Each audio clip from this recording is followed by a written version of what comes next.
Talia. I fucking hate you. I spat, trying to get away from Luciano's hold. Bambi, wait, he pleaded, holding onto my waist, halting me from moving out of the bed. Let go, I said through gritted teeth, the pain shooting up my body as I struggled to get away from his hold. Luciano, I warned. Let go or else. Or else what? He asked with a smirk on his face. I sighed and relaxed on the bed, tired of fighting his stubborn ass. I can't believe you. You didn't stop at 3 fucking times. You even went in for a 4th round.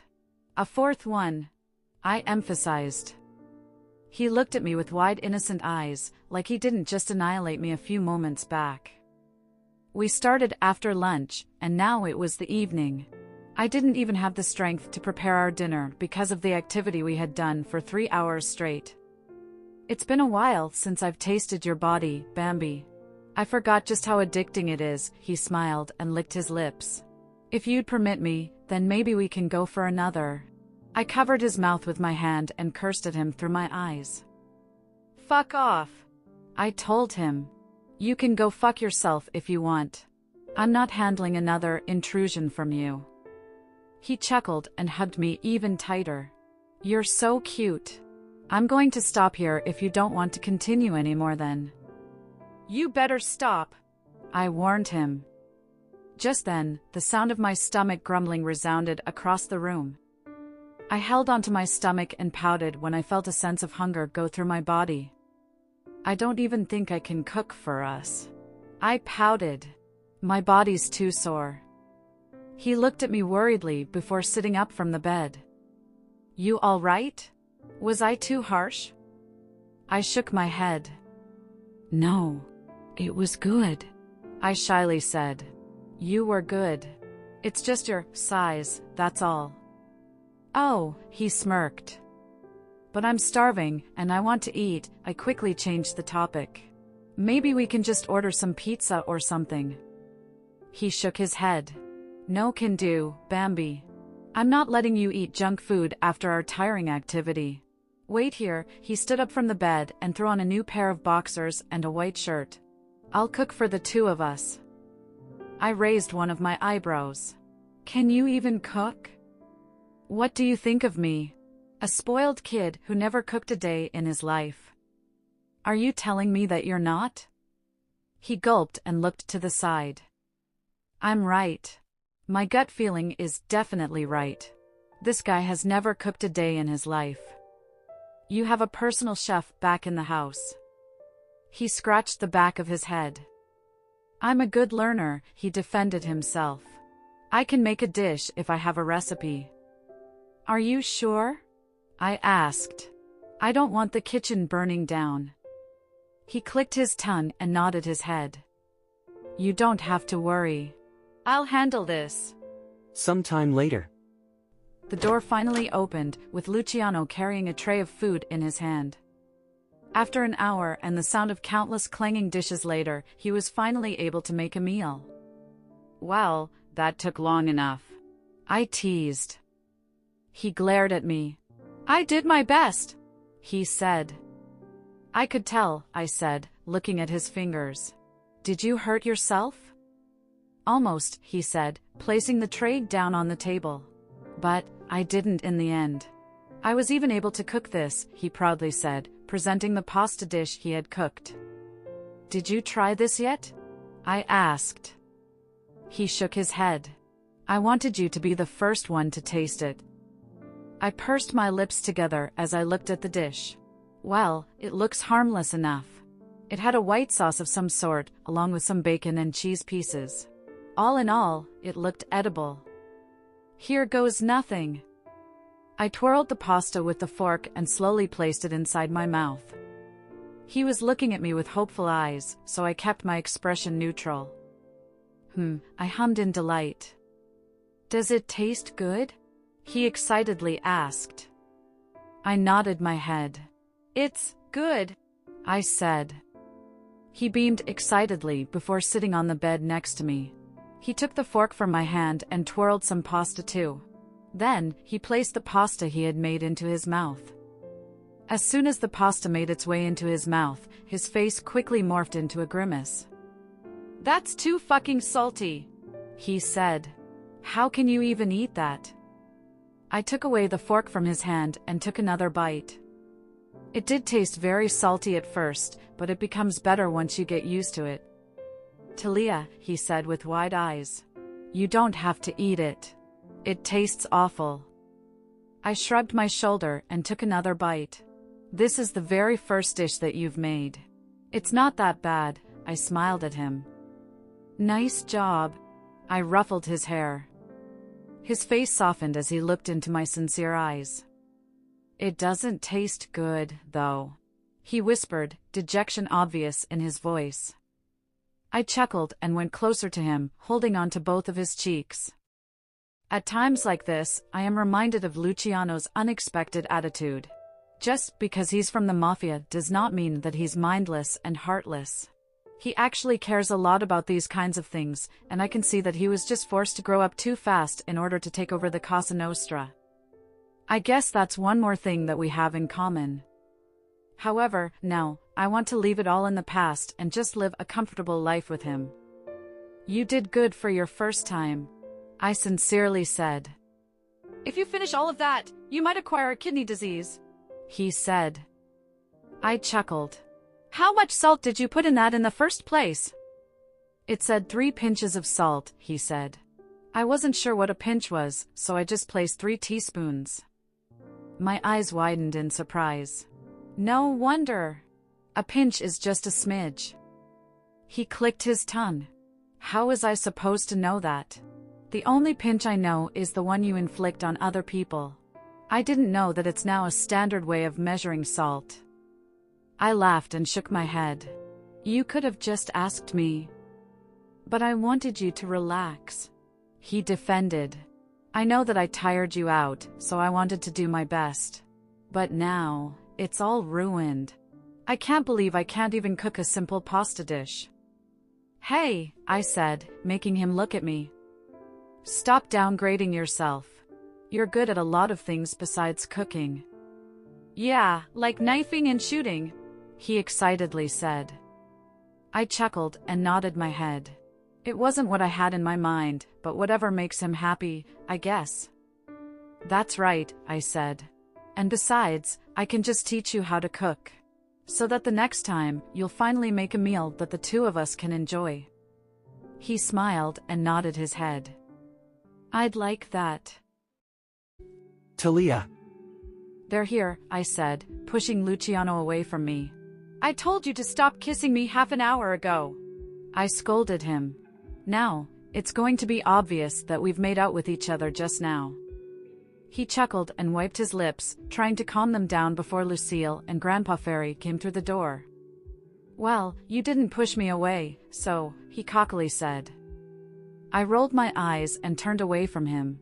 Well, it's true that he's so damn tempting that I just couldn't pull away, but still. It's his fault for wanting to kiss me.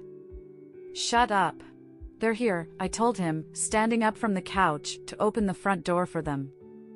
I opened the door and was greeted by Lucille with her backpack on and Grandpa Ferry with a huge fruit basket in hand. I gestured for Luciano to take the basket from Grandpa Ferry, and he obediently did so.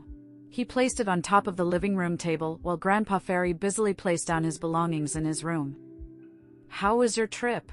I kneeled down to Lucille's level and caressed her hair. "It was so fun, Mommy," she gushed. They had so many animals, and their house was very, very big. "Is it better than our house?" I jokingly asked. However, I didn't expect her to nod her head in agreement. I shook my head and laughed. "How big was their house?" Luciano asked. "Very big," she said. "They have a farm, Daddy." Luciano stroked his chin. Maybe I should buy out some farms for Lucille. I gently slapped his thigh to get him out of his irrational decision. I forgot for a second that this man is a multi-billionaire with lots of money under his name. "But you still like our house better, right?" I asked, pinching her cheek. She nodded her head. "Of course. This is where Mommy, Daddy, and Fairy lives." I love this house even if their house is bigger and has a farm. I'm glad to hear that, I said. Did you make any friends during the trip? I asked. Yeah. I have a new friend, and we picked grapes together. I got some for you and Daddy. Such a sweet child you are, Luciano said, patting his lap so she could sit on top of them. She excitedly bounced toward her dad and went on top of his lap. Luciano gave her a warm embrace before rocking their bodies together from side to side. I'm happy that my princess had fun. You even got us grapes even if you didn't have to. I wanted you to taste them, she said. I saw that Daddy was very tired and sleepy for the last few days, so I brought the grapes back to bring you energy. That's so thoughtful, he said. I'll make sure to eat them well so I can gain more energy to play with you. I went closer to him and whispered in his ears. You didn't seem so tired yesterday night. He smirked at me before placing a kiss on my neck. Don't say that when Lucille is around. I might lose control. I blushed and pushed him away from me. Our time together was cut short when Luciano's phone rang, the sound resounding all over the living room. He looked at the caller ID with a frown on his face. I glanced at it and saw that it was his father calling. I felt a chilling feeling down my spine as my mind strayed on one of the scariest figures to ever live on Earth. Don't you have to take that? I asked him. He shook his head and quickly pressed the decline button, making me frown. It's all right, he said. It's not anything important. Sometime later. Luciano. I quickly placed my phone to silent when it rang during the middle of the night. I glanced at Talia and sighed in relief when I saw that she was still fast asleep. I looked at the caller ID and saw that it was Reese. I ruffled my hair before silently going out of bed. My dad had been pestering me since the morning, so I had no choice but to block his number.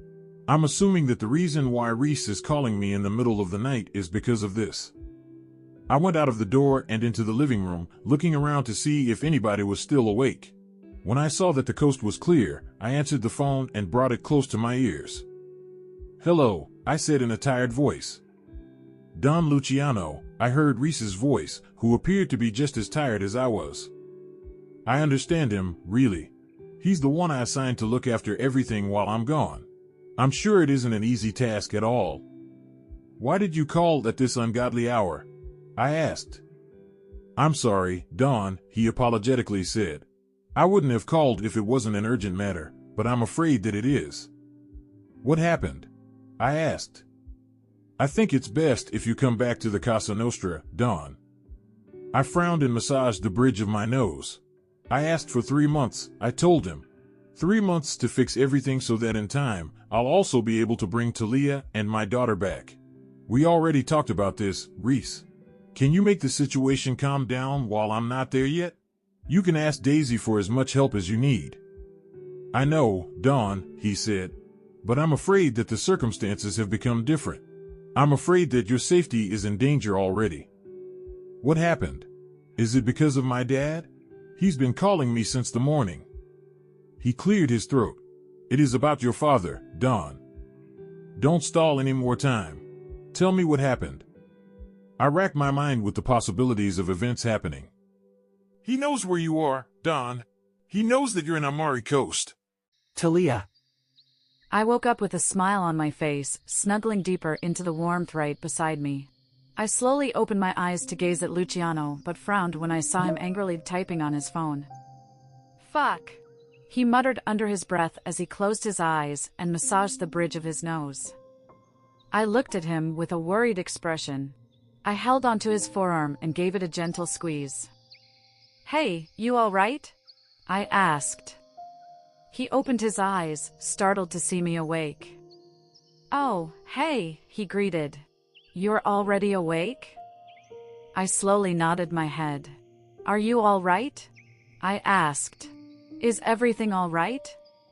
He nodded his head with a simple smile on his face. The worried expression he had a while ago was now replaced with ease, making me more confused. Yeah, he said. Just texting Reese, that's all. Oh, I said. Is he all right? Even if I already consider myself as not part of my old family, there's still a part of me that wonders if they're doing all right, especially Reese. Reese is doing great, he said.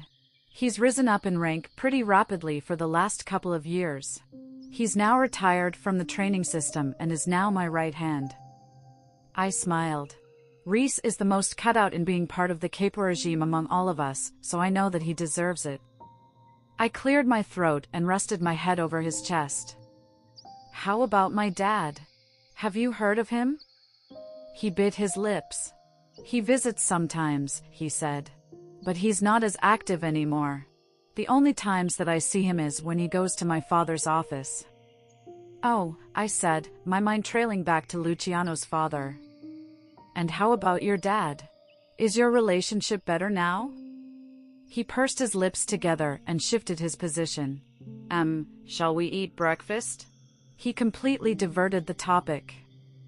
I respected his decision to not answer my question and got up from the bed. I could already guess his answer from the way he responded just now. All right, what do you want to eat? Sometime later. I watched as Luciano helped Lucille eat. It was one of the most adorable scenes that I've watched in my entire life. After eating, Grandpa Ferry offered to wash the dishes while Lucille had her afternoon nap. Luciano and I sat down on the couch, looking for a movie to watch, when his phone suddenly rang once again. He sighed in frustration before turning it off completely. I looked at him, concerned. You've been getting quite a lot of phone calls lately. He nodded his head. There are more things to be done at the Cosa Nostra these days. Oh, I said, not knowing what to feel with that piece of information. It suddenly occurred to me that Luciano had a life outside of this family. That he merely took some time off from the Mafia, but he's still very much the Don of the Romano clan. I couldn't help but wonder when he was going to go back to the Cosa Nostra. He saw the worried look on my face and started caressing the back of my hand. I've filed for a long leave, though, he reassured. You'll still be seeing a lot of me, he smiled. It made me feel kind of better, but at the same time, I can't help but wonder if that time would be enough. I've already gotten used to his presence, and I don't think it'll be easy for me to suddenly let him go. I can't even imagine Lucille's reaction if she finds out that her dad has to go back to his original life. Don't think about it, he said, pulling me up from the couch and turning off the TV. The two of us walked over to our room before he locked the door. What are you doing? I asked. Why don't we do something to take your sadness away?